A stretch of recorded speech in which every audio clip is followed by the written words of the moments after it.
what's up, Bronco Nation? Welcome to the Bronco Nation Live post-game show for the Boise State Broncos over the Air Force Falcons. I'm Nick Wade, your host in downtown Boise in a nondescript location in the Blue Vision studios. And I am joined, as always, by my co-host, Sam Gillette of Sam Talk Sports. How's it going, Sam? What'd you think, man? I think that I'm in an undisclosed location in the middle of the sticks in East Texas. So it was great being able to see a win, especially against Air Force. Having Alex on Thursday night from History of Air Force Football, he kind of had me a little concerned about how this night was going to go. And I'm not going to lie, there for a little bit, I was a little concerned. But we pulled it out. It was a great win on the road. I've said it all season long. Every Mountain West team is going to be looking to give us their best shot, especially the ones that are staying in the Mountain West and not moving on to the Pac-12. So it's going to be a fun year. Defensively, still got some things to work out. Offensively, things are clicking pretty good. So hopefully that'll carry us through till the defense figures things out. Yep, that was your typical heart attack game, as we described before. We thought, if we could get a good jump in the beginning and get a good head of steam, that we wouldn't have this kind of a game. But they hung around the whole game. That triple option still is giving the team some fits there. So. Yeah, and triple option gives everybody fits, but it is what it is. I mean, it happens all the time. Air Force is a team that gives other teams, if they shouldn't give fits, they give them fits. So, but let's take a quick rundown of the stats real quick. The team stats brought to you by the Organized Experience. Boise State had 592 total yards. The Air Force is 511. 310 passing yards, 11.5 per pass. Only the one interception by Matson where he really shouldn't have thrown it. It was quadruple coverage with a safety coming over the top and the three around the receiver. When you have that, there's always going to be somebody else open. 282 yards rushing, 9.1 per rush, 23 first downs. Penalties were a huge issue, especially early on. It's good to see them take care of business at halftime and come out a little more disciplined. 12 penalties for 107 yards. Normally when you have over 107 yards, and I used to say this about Alabama all the time, whenever they have over 100 yards in penalties, they always lose the game most of the time, maybe. So for us to get over 100 yards in penalties and still win, that speaks volumes. 23 minutes. For the time of possession. Air Force, they had 511 yards, 242 in the air, which I kind of expected them to take advantage of our secondary, but still seems to be giving up those big plays. So I kind of expected a high passing total this game. 12.1 yards per pass, no interceptions, 269 yards on the ground, 4.9 yards per rush, 24 first downs, and only 6 penalties for 45 yards. With a 36-20 time of possession. So they had the ball more, but Boise State was able to score more, which it doesn't matter what any of the other stats say. As long as you score more than the other team, it can be your worst stat game ever, as long as you have that score.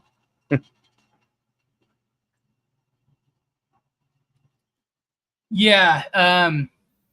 So it started out, the game, we started out with a scare. Mad Dog went down in the second play of the game.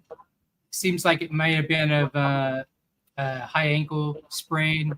Came back in the next series with a big old brace from his upper thigh down to his calf. So be interesting to see what that is. They probably won't let us know, so we'll just have to guess. Yeah. The fact that he came back in the game too, that speaks volumes for one, how tough he is, and two, it's not one of those injuries where as long as you can play through the pain, then you're going to be okay. But to your point, Yes. though, he did go down really early on, and Max Cutforth came in and really did well to give Maddox the time. And it makes me feel a little bit better if Maddox can't go for whatever reason. Cutforth really stepped up. He was 3 of 5 for 34 yards and really got Latrell Caples going early. And Caples finished with 5 receptions, 87 yards. But you could tell that Max, his go-to receiver seemed to be Caples.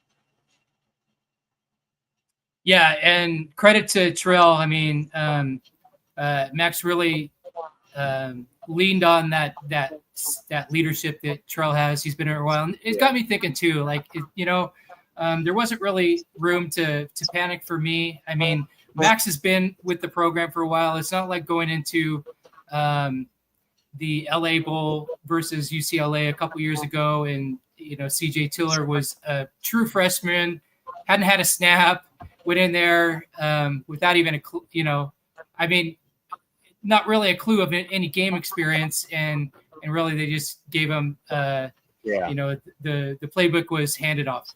So I thought it was great that Max went in there after the initial incompletion.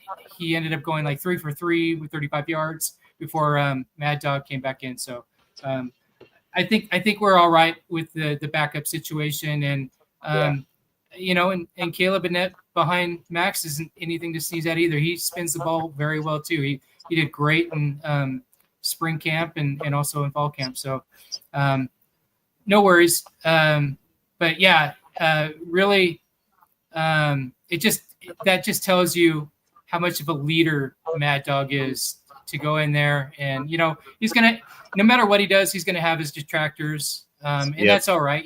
Everybody's free to have their own opinion, but he just he's 13-3 as a starter. So right, or now he's 14-3 now. So he's just a winner. And that's the same for most Boise State quarterbacks too. I mean, you had Kellen Moore, almost. He's still the winningest quarterback in FBS history in my eye. What's his name from Iowa? He's going to always have that asterisk because he got 52 in his 5th season. But Boise State has a tendency to produce those all-time winning quarterbacks. So, and it's not necessarily the quarterback itself, but the talent that surrounds the quarterback, so that it kind of masks any flaws or anything like that. So, and I did say Air Force had no interceptions. They did throw the one at the end of the game. I do need to make that correction real quick. they after I made the card, they'd thrown that interception.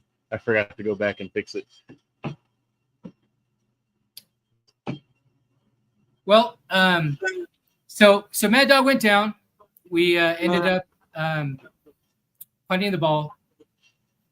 Air Force gets the ball, goes down and scores. So that was like I don't know, how were you feeling at that moment in time when it was 0-7? It was a little disheartening, not gonna lie, because I wanted to be first on the board and lead from start to finish, just so we can say our last matchup with Air Force, we dominated from start to finish. But I was actually talking to my dad about it. I says, they went down and scored pretty easily. I wonder if they did that on purpose. Service Academy, let them get their one score in, and thank you for your service. Now we're gonna put you to the curb, pretty much. So that was my thinking of it. I was a little disheartened by it because of how easy it happened and how quick it happened, but I was happy to see that wasn't the case all night long. And it was right away. Carson had that big run. We saw a lot of missed tackles, and so that's where I was like, all right, we talked pregame and talking about staying on assignments, and right away some broken assignments and the same kind of not wrapping up on those tackles. Yeah. Which you really need to do against a cadet, because they are solid and they are not going to stop. So yeah. So you're bumping arm tackles will not even do anything for these guys. And Zark, yep, go for it. I just want to let the audience know, if you guys go into the link and go into YouTube, it works better. We can see your comments. We'll post them live on the show. And if you have any questions, we'll feature them on the show. So all your comments will come up on the video. If you're watching this from a post on any of the social platforms, we're not going to see it in the comments here. So if you can do us a solid, go into YouTube, into the YouTube live by clicking the YouTube link. Go in there and start chatting away. Yep. Sarka. Well, yes, he did actually pretty well, and I know that commentators during the game was talking about him being the starter and really shining tonight. He was 13 of 18, 242 yards, 2 touchdowns, and the interception at the end of the game there. He had 20 carries for 111 yards and another touchdown, so he was really the backbone of their offense. Cade Harris was held relatively in check on the ground. He was their dual threat wide receiver slash running back kind of figurehead that we talked about in pregame. He had 5 carries for 15 yards, so he didn't really get any rushing going. But he did have the majority of their receiving yards, had 8 receptions for 177 yards and no touchdowns. So our secondary still has some holes. They still need to fill some things in. Nick, going through the first half, kind of first quarter, first half, what did you think of our defense and how they stacked up against the Air Force offense? Yeah, honestly, I was really, really concerned. Like we said, when I wrote the article, it's all about, we needed everybody to be on assignment,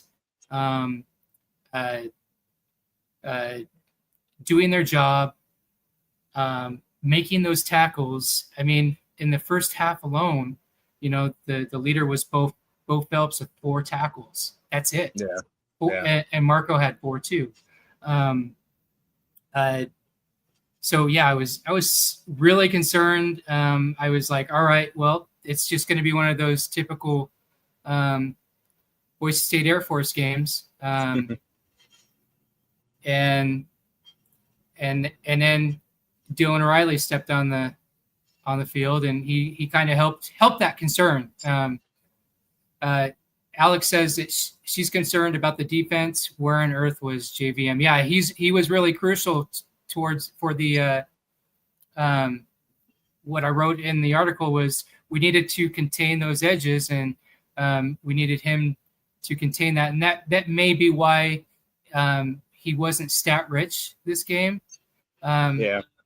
Because on the edges, he had 4 tackles, 2 solos. So, but you're right. His could be more intangibles, keeping the edge, pushing it back inside.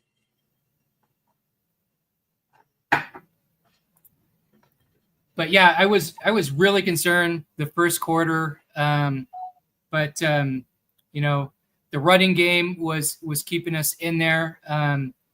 Harris did burn us. He burned us for 177 yards. That's something that that wasn't what I had in mind, getting Air Force to throw the ball. Yeah. Because typically when they're throwing the ball 20 to 24 times, they're losing big, like they did against Utah State. Yeah. Yeah, and I think that's going to be a repeat through all our games the rest of the year. Everyone sees that our secondary has holes in it. Everyone sees that you can throw on it even if you're a running team, and I think Air Force just solidified that mindset.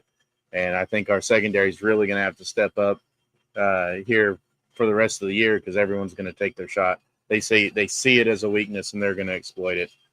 But something that's surprising to me is our rush defense used to be one of the best in the nation. Like, you weren't getting through that line for anything. And tonight, both Dylan Carson and Zarka for Air Force went over the 100-yard mark. Carson had 109 yards rushing, and, of course, Zarka with his 111. Are you concerned about our rush defense at all, or is it just chalking it up to it's just Air Force?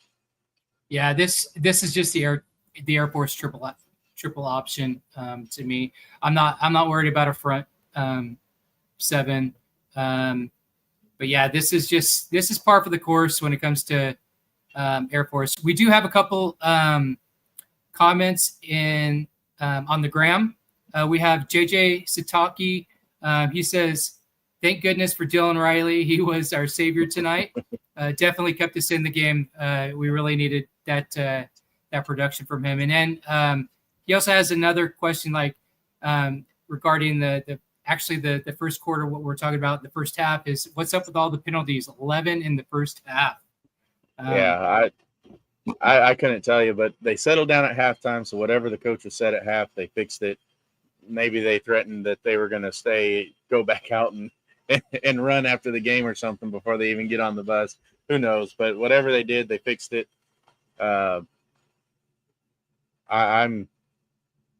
It's shocking because it's uncharacteristic of Boise State ball to be that undisciplined, especially in the first half of the game. Yeah. And you can't do that against Air Force. You can't give them you can't give them 100 yards in penalties. Right. Because they're going to take, over in ground alone. So they don't need any help putting up yards. No. Boise State had a classic bend don't break defense for a little bit, and then Air Force started breaking through. There in the third quarter, started tightening up, started looking like the game might get out of hand. What was your thoughts there midway through the third quarter when Air Force started making a comeback of it? Yeah, I made a note on this one. So the 2 minutes going into the half and then the 2 minutes coming out of the half are really pivotal in any game, right? So, really, that penalty in that when we're in the red zone on the goal line, that really killed us because then that made it so that it's just Mad Dog just throwing darts, right? Going into the half, it ended up he ended up throwing a pick, and then you come into the second half, Air Force is receiving the ball, and that big play right from the get-go. It was – I have it right here. Oh, yeah. 75-yard touchdown made Irby look real bad. He got beat badly. So to say the least, I wasn't very happy at all with the defense coming into the second half, even because knowing that first 2 minutes of the second half are so important for any game to win it. Yep. And that 74-yard pass was 74 of Kate Harris's 177 yards. So you still don't like seeing it regardless. No. And that tied it up right away, right off the bat, 21-21. Yep. And we talked about Dylan Riley. He had 19 carries, 171 yards, and 4 touchdowns. He also had a 5th touchdown. Why is that so important for 5 touchdowns? What does that mean for Dylan Riley in this, Nick? He's in the record books, not at the top, but he's right down below Deuce. And, I did make some comments on the gram. Might have made some comments on X and stuff that this and BNU and Meta, this was a deuce night for Dylan Riley. Yep. Yes. It was kind of surprising to see Sire Gaines only get 3 carries for 34 yards with the big a body as he is, and compound in and really punish a defense. It's really surprising to see him only get 3 carries. What are your thoughts on that? It just I had some DMs. Alex likes to hit me in the DMs during the game. Had the same question, like what's going on? And I was even kind of scratching my head with who started the game. And so I was figuring that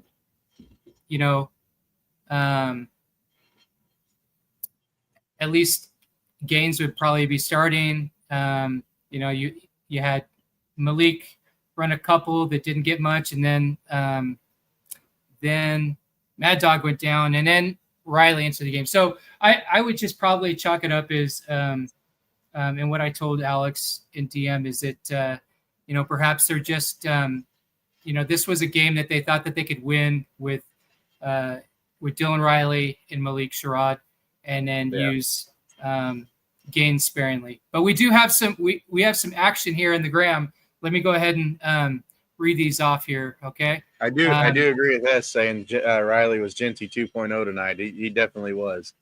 Mm-hmm. We have Alex. She's just multitasking. Now she's in the Graham.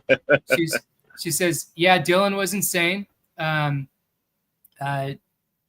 We got back-to-back comments from her. She says, Carry-On was not himself. Yeah, I think he picked up a couple. Oh, yeah, he picked up a personal foul. He threw somebody down to the ground. And then she also said their quarterback is pretty good. Zark had a good game. And then we got we got Breezy Glazer in here. Good to see you here. Breezy Glazer is asking, what are your guys' thoughts on Jeremiah Irby's performance today? He got beat. He gets beat a lot. He does. In fact, I'm really disappointed. I'm really disappointed in our secondary as a whole all year. I really thought this was going to be the year that we could finally say Boise State has shed the secondary curse, and they just have not done it yet. And it's really concerning because teams are going to start teeing off on that, and they're going to start taking their deep shots, and we're going to end up losing games due to big plays that we can't stop. Yeah, and it does seem like it's it's an ongoing thing in games where I'm calling it out. Irby's getting he's getting beat, or he's being made look. It's not looking good for him sometimes. Yeah. We also have No Quit Fit One. They say, go Dylan, the Jet did his thing. And I'm so happy for Dylan, after the summer that he had. And, I had always had confidence in him since last year. There was never a question that he was going to burn that red shirt. He's been all in for the team. He has all that talent. He's one of the fastest on the team. And I thought, after last season, he was durable. I thought maybe going into this season that going with him, as the other running backs were recovering from injuries, that'd be the way to go. And it's looking like it's, that's materializing right before our eyes. He's coming into his own, but I still think that, having a tandem of the power from Sire Gaines and the quickness and that burst that you have from D2X, the Jet, I think that those would make the team unstoppable if both were going on full throttle. And just real quick, while Breezy's out there commenting, he's also in a pick'em group that I'm in, and I just got to say that I'm the only one that picked Indiana, and they rolled Illinois today, 63-10, in our little pick'em group. I'm enjoying beating all y'all. Little smack, so, huh? Yeah. Good times, good times. It ain't football if there ain't a little smack in it. Going back to Sherrod, how he had more carries than Sire Gaines. He had 7 carries, 80 yards, 11.4, and a touchdown. Really, really good by him. And I think, to your point, I think there was a concerted effort to get the quick guys where they can get bounced out. There's probably a game plan to attack the edges of Air Force. And Sire Gaines is more of a up the middle and then get into the secondary and make your move, where Riley and Sherrod are both shifty. Make them cuts, get in, make the cuts, get up the field. So Sire Gaines getting only 3 touches. I agree. It shouldn't be too concerning. We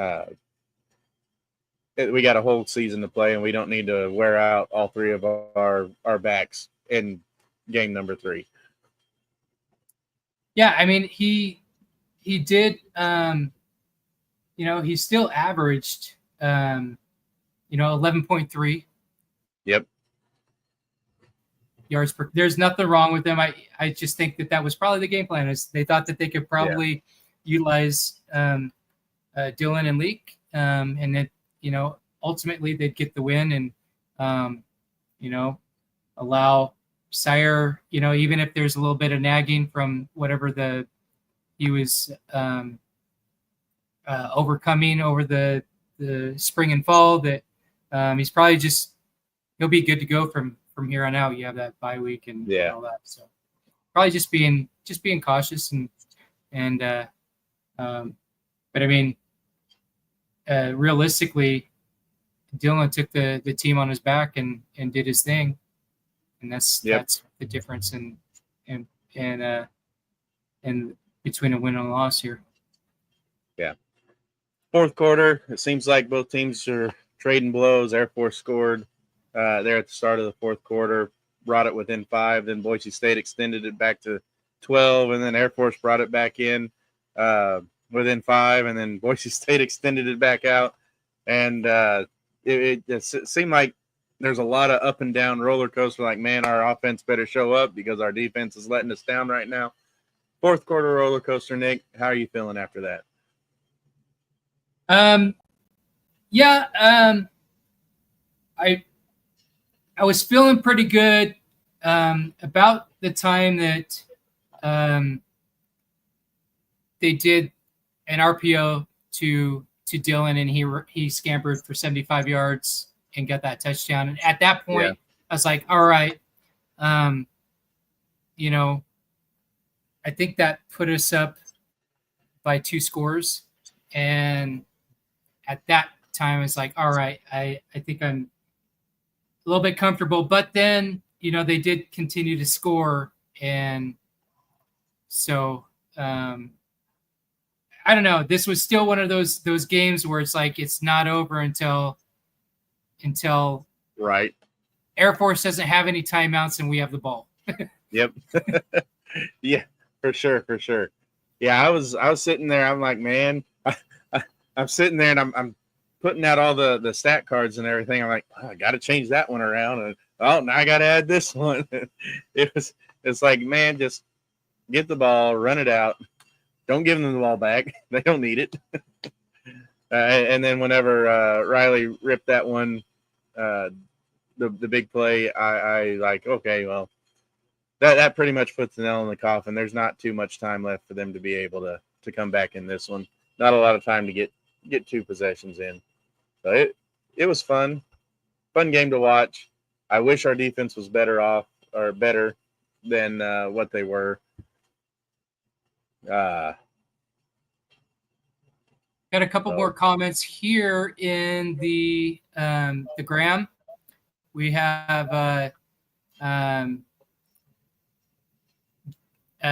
Jaw5THH. Dylan went absolutely crazy, man.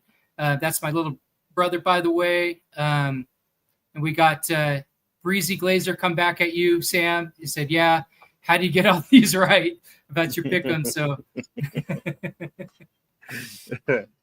well, speaking of Dylan Riley going off tonight, he is our offensive player of the game, our Blue Elevation offensive player of the game. 19 carries, 171 yards, 4 touchdowns, 2 receptions, 84 yards, and another touchdown. He's joins Ashton Genty, Ian Johnson, and Jay Ajayi in the 5+ touchdown club for Boise State. He's in great company, and I look forward to seeing more from him in the future. Heck yeah, that I knew it was some historic performance tonight, and couldn't happen to a better young man. You know, he's in his family they call it he's the back burner, and that means he's not overly vocal, but he lets the cards fall the way they do, and when it's his time to step up, he does it in a big way. Yep. And you can't have an offensive player of the game without a defensive player of the game. Our Crosby Custom Coating defensive player of the game is Ty Benefield. He's 11 tackles, 8 solo tackles, 2 of them for loss with an interception there at the end of the game. He really is a bright spot in the secondary. He also can come up, stop the run, crucial in the run defense, especially on the edge. What's your thoughts on his play tonight, Nick? I love Buck. I've been a day one of his. When he first came in as a freshman, I knew he would start as a true freshman. He did. This is the second game in a row that he's had double-digit tackles. He does catch a lot of flack sometimes because he does make up for others' missed assignments. So sometimes it looks like it's on him, but it's really not. Like he cleans up a lot of stuff out there. And then on the flip side, he's a leader. He will stand up when people are talk junk about his teammates. He stands up. He takes accountability. So I love Buck. Buck he's an awesome student athlete, and I think he's got a bright and a big future. You'll be seeing his name in some bright lights on Sundays. Yep. Around the league, UTSA is up 10-3 on Colorado with 33 seconds to play in the half. Wyoming with 9:47 to go in the half's down 7-0 to Colorado. UTSA is Colorado State, not Colorado. San Diego State and Cal is on right now. Did he get in? Nope. I'm actually watching that game. Looks like San Diego State's about to score. He almost got into the pylon. Let's see. No, he stepped out at 4. To see the Aztecs with that one. Yeah. We got a question for you from Mike Smith on Facebook. He's asking, did you like McCoy tonight, Sam? I like him because he's a Bronco, but he got beat late in the game. He had 6 tackles, 4 of them solo, and a pass deflect, a tackle for loss. So, I mean, he wasn't horrible, but he wasn't great either. He's definitely got room to improve. He can improve. I'd like to see more out of him, especially in the coverage. I'd like to see him not get beat so much where he's having to catch up to the defender. And I know a lot of people can say, well, it's Air Force. They're run first. That's probably why. But it's a recurring theme for all of Boise State's secondary. It seems like they get caught looking in the backfield way too often. But his play was okay, but it wasn't where it needs to be, especially going up against App State next week and Notre Dame. App State has a tremendous pass offense. I think they're ranked top 25 for sure in the pass. They may be even higher than that. I think they might be 9 if I remember right. So next week's definitely not going to be easy for our secondary either. And I will say, though, I did see a couple of those too tonight, but there was one where Buck was supposed to be there for support, and he tripped, and Yeah. Oh, that yeah, I allowed did see that. Yeah. the receiver to get open, and Dalla didn't have enough time to get over. We do have another. We have a comment on the Graham. It's coming from the Breezy Glazer again. His comment is, when Breezy gets healthy, do you think Coach Danielson will run like 2 backs one game and 2 the other, or just run them all? What do you think, Sam? I don't think you can do that without messing with consistency, and tempo and pace and what's the word I'm looking for? It's escaping. Yes and no. I really don't think so. I think you're going to see continuity. Is that what you said? Yeah. Yeah. I almost want Breezy to redshirt, almost, so that he can actually have a full season of play time, healthy, and not have to worry about, oh, we've got these 3 other backs that are carrying us. Where's my place going to be? I'm more worried about one of our backs entering the transfer portal at the end of the year because of a crowded room. But it's going to be interesting to see. We have 3 backs right now that are fully capable of starting any other team, any other P4 team, or G4 team, G5 team, and some of the P4 teams. Any one of our backs could start on probably 90% of the CFB right now. So it's just going to be interesting to see where he finds his place and if he's still ready to play Boise State, or if he's going to be looking elsewhere once he gets healthy. I really hope all of our backs stay and we move on. I really think that Boise State has built a culture of running back dominance, and I think you're going to see a lot of those chip on our shoulder backs come into play where they were overlooked by the other schools. And we're going to have a crowded running back room regardless. And that it's a good problem to have, but it's a bad problem whenever you're a fan of any one running back and you want to see them get the ball, but if they're not part of the game plan, you can't get mad at it. It's just hard. I'm glad I'm not the coach. I'm glad I don't have to decide which running back starts and which one doesn't, because if you pick wrong, you're going to get the fans saying, oh, you should have started here, you should have started him. If you pick right, then your fans, oh, well, this guy needs to go to another school because he's not getting the play time. So it's one of those damned if you do, damned if you don't situations. Yeah, I mean, it makes it tough. Breezy's he's an awesome dude too, and he's good. But it would be hard to going into the season.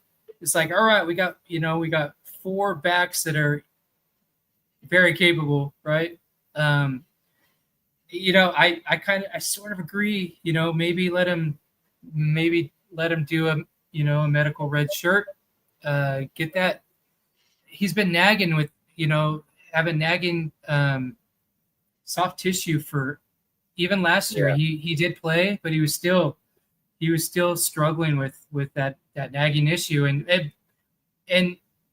credit to him, because there were times when we needed him to give Genty a break, especially around the goal line, because he's one of those that can, he's got that burst and he can break through a wall and get in there. So yeah, it's really it's up to coach, right? It's up to coaches and see how that works out for him. But he's a great person. He's got a beautiful daughter. So yeah, I hope they can figure it out, and I hope he gets well soon. And I hope that they can find something that makes everybody happy, and gets these guys a three-peat in the the Mountain West. Yep. San Diego State goes up on Cal with 11:42 to go in the second, 7-0. Sweet. Right on. We need that. We need some good stuff for our conference, especially with the Memphis out there. Yep. They've solidified that G6 spot in the college, Yeah. the CFP. It's theirs to lose. So we're just, I texted you earlier. We need some chaos in the AAC. Yep. Total chaos. UTSA and Colorado State. UTSA's 10, Colorado State 3 at the half. Wyoming's put 3 up on Colorado with 8:26 to play in the second. Colorado's driving. UNLV survived a scare from Miami, Ohio, 41-38. That one looked like it was going to get out of hand early, and they were able to come back. San Jose State survived a scare from Idaho, 31-28. Nevada could not get out of their own way against Western Kentucky. They lose 31-16. And Utah State rolls over McNeese, 48-7. And that's your Mountain West wrap. Going over to the American. We actually have the American matchup. I forgot UTSA was in the American, so we really need Colorado State to beat them, so we get that head-to-head. Ole Miss took care of business over Tulane, knocks Tulane down a couple pegs for the CFP spot, but also could make Tulane that surpriser to take on Memphis or anybody else who tries to jump up in there. That chaos in the American that you were talking about. Ole Miss rolls 45-10. Memphis beat Arkansas 32-31. Arkansas, for the second week in a row, fumbles away the game, driving to score the game winner or put them in position to. North Texas took care of Army in overtime, 45-38. South Florida beat South Carolina State 63-14. And BYU took care of East Carolina. Many thought that East Carolina was going to upset BYU this week. They did not. BYU takes care of business 34-13. So there's some chaos starting to form in the non-conference parts of the American. Hopefully we can get the Armies and the Memphis and the Tulanes to go all Mexican standoff like the Big 12 likes to do. And maybe an East Carolina in there gets an upset, a South Florida. Maybe we can get some of that Mexican standoff stuff going in the American and get a 2 or 3 loss conference champion ranked lower than Boise State. Yep. And there's still, like we were talking, there's still a lot of football, and that kind of coincides with Breezy. There's a lot of football. You never know what happens to the stable, and maybe by the time he's healthy, there's going to be a need for him. But there is a lot of I do think that there's going to be it's not really parity. I think that there's many teams out there in all the conferences that can win at any given time. So it wouldn't surprise me in the least if there's some bids out there for the CFP where there's 2 lost teams going for them, right? 2 or 3 lost teams, especially if you have one in the SEC or something like that. But and I'm all for it. None of that matters if our defense doesn't step up either. True. True. Notre Dame handled business over Purdue, 56-30. We go over to the Sun Belt for App State. They had a bye week, I believe. They did. Vanderbilt showing that they absolutely belong, beating Georgia State 70-21. Oh, okay. That's something right there. Yep.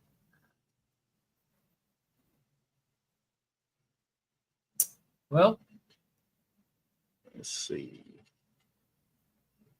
So, quick recap.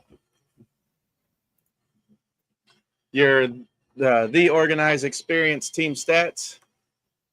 Boise State beat Air Force. 49-37. Total yards 592 to 511. Passing 310 to 242.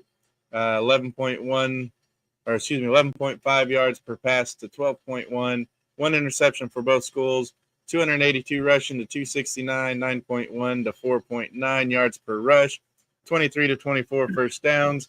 And penalties were an issue for Boise State early. They recovered and really got more discipline in the second half, but also gave up more yards in the second half, especially in the fourth quarter. Time of possession, 23 minutes and 40 seconds to 36 minutes and 20 seconds. Your Blue Elevation offensive player of the game was Dylan Riley, who had a monster game, 19 carries, 171 yards, 4 touchdowns, 2 receptions for 84 yards, and another touchdown, joining Ashton Genty and company as the only Broncos with 5 or more touchdowns. And he really earned it tonight. He put on a show for us and really gave us hints of Genty-like performance that we've been missing. And your Crosby Custom Coatings defensive player of the game was Ty Benefield. Really came on strong late. 11 tackles, 8 of them solo, 2 of them for loss with the interception that sealed the win. And that is your Boise State recap. Again, your Broncos win 49-37. Yep, and I want to emphasize how great of a game that Dylan Riley had. He had touchdowns from 4 yards, 34 yards, 8 and 43 on the rushing side, and then he had a 75-yard reception for a touchdown for 5 touchdowns. Great night for him. Great night for Buck. Really proud of the team for handling the adversity that they did. They overcame, a scare with Mad Dog.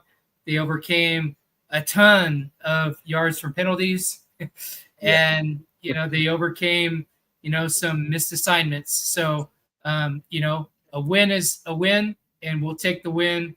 It is Air Force, and we did. We won by 12 points, which is more of a margin than we've had in the past sometimes. So I am grateful for that. Happy that we have the win, and happy to close the book on that rivalry.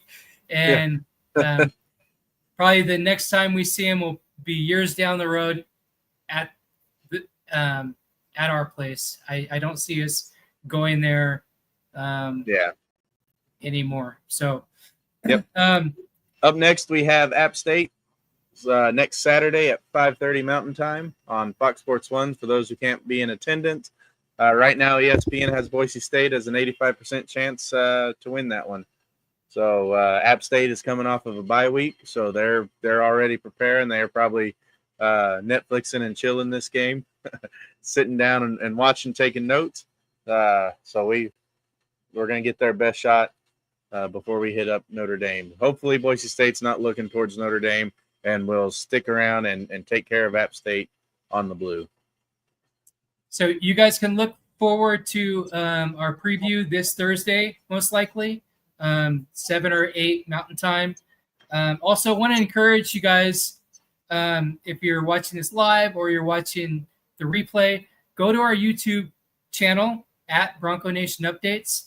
Subscribe for free. Hit the notification button because we're going to be going live on YouTube when we road trip to Notre Dame.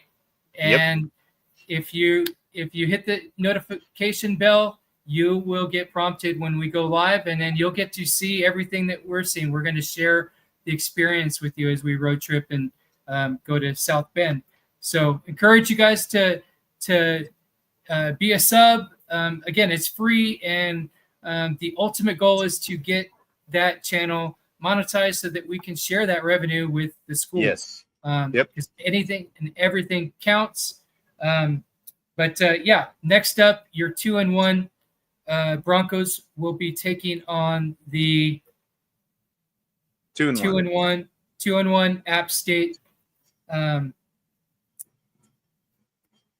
App State team. So, and they're coming to the blue, and I believe it's a whiteout.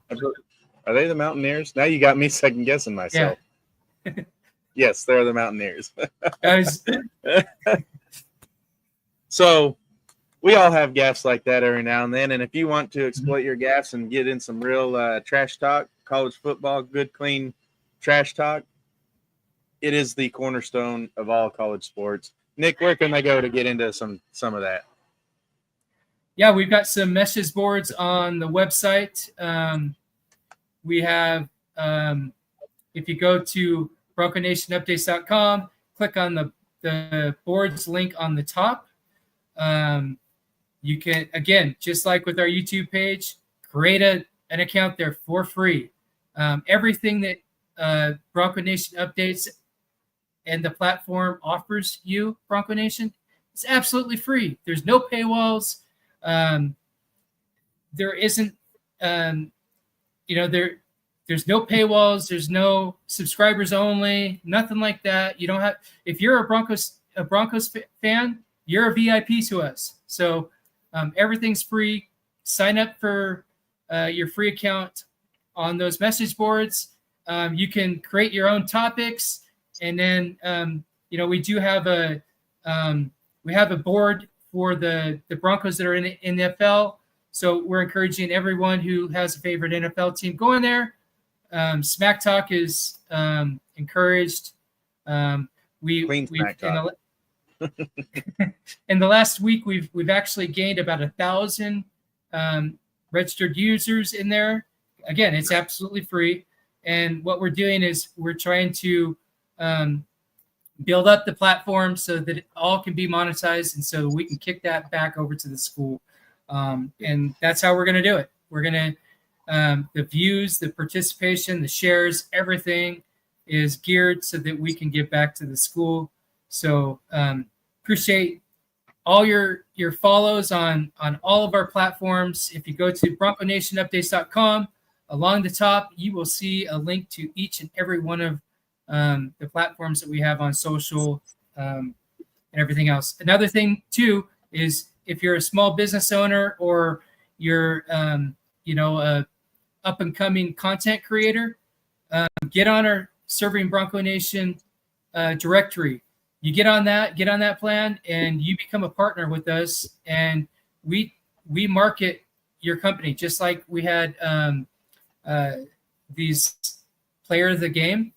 They're sponsored by people that are on the Serving Bronco Nation directory. We've been doing it for three years. We averaged 2 million views across our platform, even during the off season. So if you have a small business, get on the directory and take advantage of that, because we work really hard to get people to see your business or whatever it is that you have going on, because we encourage the companies and people that support Boise State for Bronco Nation to support them. So that's what we're all about. Yep. Real quick, Colorado scored against Wyoming and has the ball back. I think Deion Sanders took my criticism to heart from Thursday. They are currently beating Wyoming 14-3 with the ball and driving with 3:49 to go in the second. San Diego State just put up a field goal and now lead Cal 10-0 with 6:20 to go in the second. And don't forget, if you want some late night football action at 9:59 Mountain Time, Fresno State and Hawaii, both schools are 3-1. That could be a thriller to watch. So let's go Wyoming, let's go Colorado State, and let's go San Diego State. Let's get some wins for the conference. Anyway, we're going to wrap this up. Thank you guys for watching the post-game show. Again, the Broncos won 49-37. They are now 2-1. They are 1-0 in the Mountain West Conference, and they are on their way to defend their conference championship for the second year in a row so that they can three-peat. So, again, appreciate everyone. Go to YouTube, sub for free, hit the notification bell, and follow us as we journey to South Bend in a couple weeks. Anyway, thanks for watching. Go Broncos. Go Broncos. Hi, I'm Ron Dorn. I'm president of Blue Elevation. A lot of you have probably heard of it in other sites like Bronco Nation Updates, and I just want to talk a little bit about Boise State football and what we're trying to do to help move the team forward. It's a lot of fun to work with them, but as you know, with the upheaval in college football and the NIL money, we're always needing more, and we're trying to do that by giving more news to you than you can get in other sources, and events that you might be able to attend. And we would just love to see your support, additional support for Boise State, so we can take this to the next level, especially moving into the Pac-12. I see such a bright future for us by doing this. For those of you that are as old as I am, you remember when we had wooden bleachers and we did rodeos in the stadium, and we had good coaches and we were doing the best we can with what we had.